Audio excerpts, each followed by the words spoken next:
Hello everyone and welcome to Mahesh Anand Academy. Let's get started with the explanation of the poem A Work of Artifice by Marge Piercy. Now what is artifice? Artifice is a clever trick.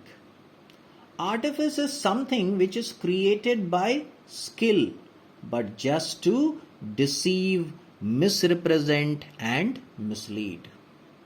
I can give you one example like a beautiful diamond bracelet is created with lots of skill and lots of effort, right?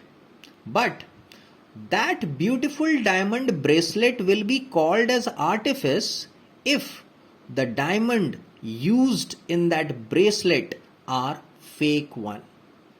I hope you understood. Poem से पहले poet से ज़रा रूबरू हो चलते हैं। मार्ज पियर्सी का जन्म 31 मार्च 1936 में डिट्रॉयट नामक शहर में हुआ था, जो कि यूनाइटेड स्टेट के साउथ ईस्टर्न मिशिगन स्टेट में स्थित है। आप एक अमेरिकन प्रोग्रेसिव एक्टिविस्ट हैं। प्रोग्रेसिव एक्टिविस्ट वो होते हैं जो समाज को बेटर बनाने के लिए हमेशा एक्टिवली इन्वॉल्व रहते हैं। मार्ज पियर्सी काफ़ी सारे प्रोग्रेसिव एक्टिविटीज़ में इन्वॉल्व थी, including feminism, environmentalism, social justice etcetera. Feminism यानी ऐसा बिलीफ कि स्त्रियों को पुरुष के समान अधिकार और अवसर प्राप्त होने चाहिए। And environmentalism means concern about an action aimed at protecting the environment, यानी एनवायरमेंट की चिंता करना और उसे प्रोटेक्ट करने के लिए कार्यरत रहना। एक्चुअली मार्ज पियर्सी बुक्स रीडिंग के प्रति रुचि तब डेवलप की जब वो अपने मिड चाइल्डहुड में जर्मन मिजल्स और रियूमेटिक फीवर से सफ़र कर रही थी। इस दौरान वो ज़्यादा कुछ नहीं कर सकती थी सिवाय रीडिंग के। जर्मन मिजल्स को रूबेला भी कहते हैं। ये एक वायरल इन्फेक्शन है और रियूमेटिक फीवर एक ऐसा फीवर है which is marked by joint pain. अब बात करते हैं poem a work of artifice की। Here the poet has chosen the metaphor of a bonsai tree, but why? Metaphor एक ऐसा फिगर ऑफ स्पीच है जिसे इमेजिनेटिव वे में यूज किया जाता है टू शो दैट समबडी और something has the same qualities as another thing. जैसे her words were a knife in his heart, her words were a knife in his heart. यहां जो वर्ड्स है उसे इमेजिन किया गया है नाइफ की तरह। तो यहां नाइफ मेटाफर हुआ।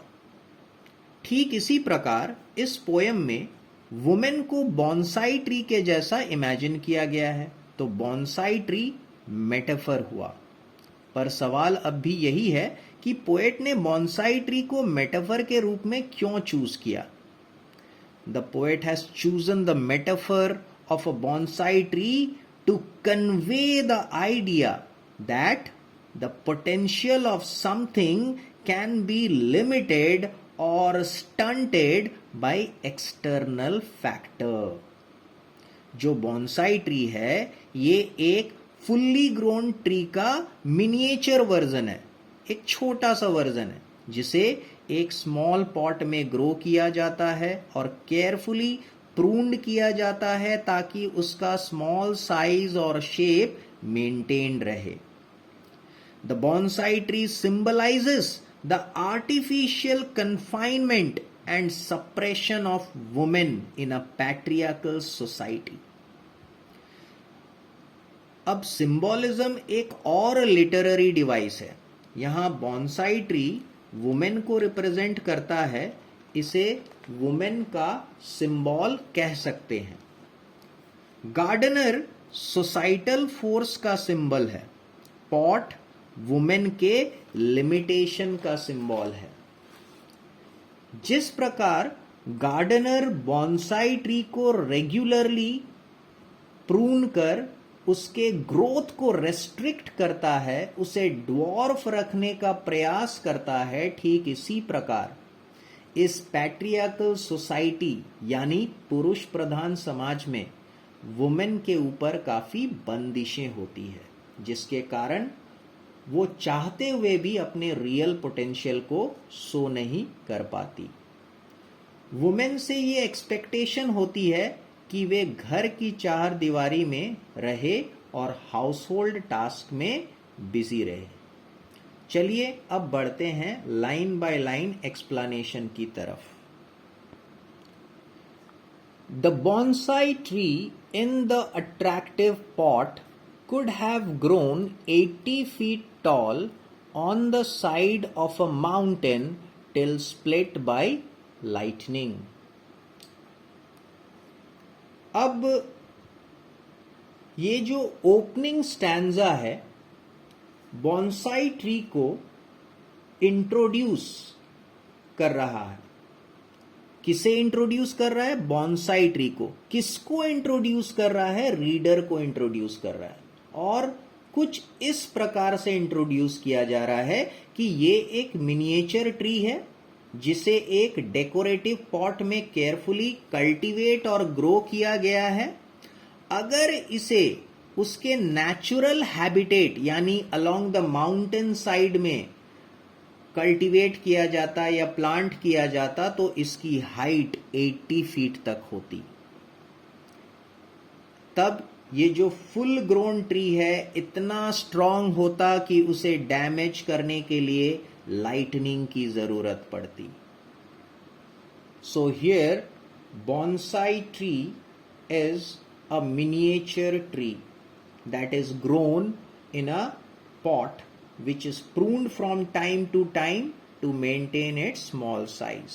And what is the meaning of split? Split means to tear apart, to break apart. And what is lightning? You all know it is an electrical discharge. Now, but a gardener carefully pruned it. It is 9 inches high.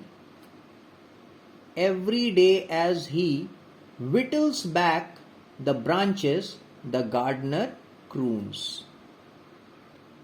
मतलब ये बजाय इसके कि इस tree को naturally प्राकृतिक रूप से अपने नेचुरल हैबिटेट में बढ़ने दिया जाता, गार्डनर इस प्लांट को समय समय पर ट्रिम करता सो दैट इसकी हाइट 9 इंचेस ही रहे। हर दिन इस मिनिएचर ट्री के ब्रांचेस को ट्रिम करने के दौरान गार्डनर कुछ गुनगुनाते हैं। He sings softly while trimming the branches of the bonsai tree. Here, the meaning of pruned is to cut off to make something smaller. The meaning of whittles is to reduce something in size, but by gradual series of steps. क्रमबद्ध तरीके से किसी चीज को size में छोटा कर देना. And the meaning of croons is sing in a soft, low voice. It is your nature to be small and cozy.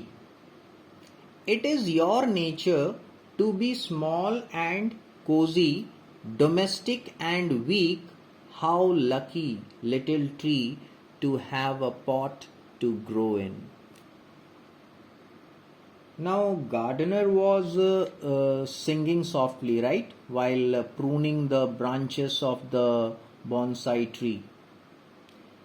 अब गार्डनर क्या गुनगुनाते रहते हैं? गार्डनर गीत के माध्यम से मिनिएचर ट्री को कहते हैं कि नेचर ने उसे छोटा और कमजोर बनाया है ताकि आपको इंडोर ग्रो किया जा सके, और ट्री आप लकी और फॉर्चुनेट हो कि आपको ग्रो करने के लिए एक अट्रैक्टिव पॉट की व्यवस्था है. Here the meaning of cozy is comfortable. With living creatures, one must begin very early to dwarf their growth. अब लिविंग बींग्स के अर्ली स्टेज ऑफ लाइफ में ही रेस्ट्रिक्शन को इम्पोज करना चाहिए ताकि उनके ग्रोथ को रोका जा सके. जैसे बॉन्साई ट्री को छोटे से ही प्रून किया जाता है ताकि वो एक विशाल पेड़ का रूप ना ले ले. Restriction must be imposed on the early stage to stop the living things to grow to their real potential. This stanza broadens the poem's metaphor beyond just the bonsai tree. ये सजेस्ट करती है कि restriction और growth control सिर्फ plant पर नहीं किसी भी लिविंग थिंग्स में लगाया जा सकता है, जैसे ह्यूमंस, जैसे एनिमल्स. यहां पे ड्वार्फ का मतलब स्टंटेड होता है. The bound feet, the crippled brain, the hair in curlers, the hands you love to touch. Bonsai tree की तरह वुमेन को भी काफ़ी यंग एज से कंट्रोल में रखा जाता है. यहाँ पोएट एग्जाम्पल देते हैं कि कैसे वुमेन के ग्रोथ को हैम्पर किया जाता है बाय बाइंडिंग देयर फीट्स. देखिए, बाउंड फीट एक हिस्टोरिकल रेफरेंस है. चाइना में यंग गर्ल्स के फीट को लंबे समय तक बांध कर रखा जाता था ताकि उनकी फीट की ग्रोथ ना हो पाए और उनका फीट अट्रैक्टिव लगे. The bound feet. तो मेल डोमिनेटेड सोसाइटी ने वुमेन के फीट को बाइंड किया उन्हें छोटा और अट्रैक्टिव बनाने के लिए. The crippled brain. Patriarchal society यानी कि मेल डोमिनेटेड सोसाइटी ने वुमेन के ब्रेन को कुछ इस तरह से मैनिपुलेट किया कि अब वे कितना भी नेचुरल इंटेलेक्ट पोसेस करते हों, हमेशा यही एक्नॉलेज करेंगी, हमेशा यही स्वीकार करेंगी कि man is right, man is superior. Now the hair in curlers. ये एम्फेसिस करता है सुपरफिशियल ब्यूटी पर. वुमेन टाइम और एफर्ट दोनों स्पेंड करती है खुद को एक ब्यूटीफुल अपीयरेंस देने के लिए. यही तो सोसाइटल एक्सपेक्टेशन है, सोसाइटी की एक्सपेक्टेशन है. ये लाइन सजेस्ट करती है कि अब हमारे सामने वुमेन है जो फिनिश्ड प्रोडक्ट है. ये line the hands you love to touch, ये लाइन सजेस्ट करती है कि अब जो हमारे सामने वुमेन है वो फिनिश्ड प्रोडक्ट है जिसके छोटे छोटे अट्रैक्टिव फीट हैं, जो मेन को सुपीरियर मानती है, जो सोसाइटी के एक्सपेक्टेशन के मुताबिक सस्ती है, संवरती है, खुद को ब्यूटीफुल लुक देती है. अब they are good enough to meet specific need, so they can be touched and can be loved.